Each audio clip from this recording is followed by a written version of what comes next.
prisonniers sont nerveux. Le chef de détention multiplie les points de crise pour la vigilance de ses équipes. On fait très attention sur les règlements qu'il peut y avoir à la veille de départ. On l'a vu hier soir avec cette bagarre sur le QMC2 entre les personnes les plus au retour de la promenade à 18h30. Donc c'est à ces 6 moments qu'il faut faire attention. On est hyper vigilant là-dessus. Ça marche? Bonne journée à tout le monde, bon courage.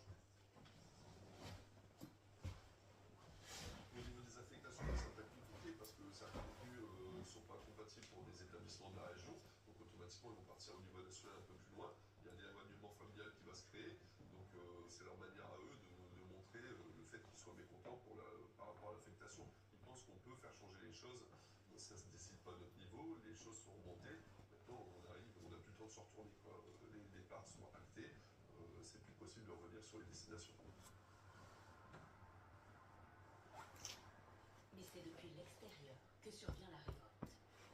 Sous pression, les trafiquants contre-attaquent.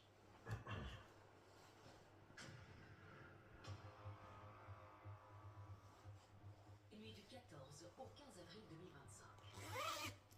Des cocktails Molotov sont jetés devant les établissements pénitentiaires.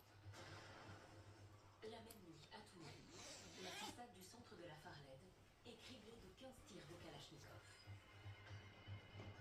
Les vitres de la cabine blindée dans laquelle se trouvait une surveillante au moment de l'attaque sont touchées du descend d'une voiture. Ils tirent dans tous les sens, repartent en courant et remontent dans le véhicule.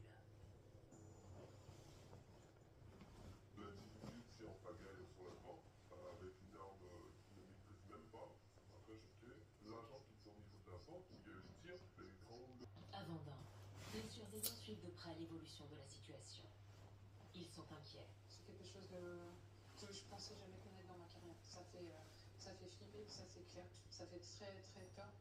On regarde derrière soi, on évite de parler de son métier. C'est pas une honte, hein, au contraire.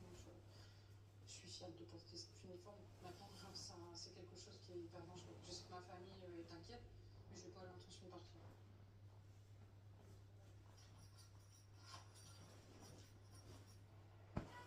Face à la gravité des attaques, les autorités confient les investigations à l'ASDAT, la sous-direction antiterroriste. Les premiers résultats sont obtenus en un temps record.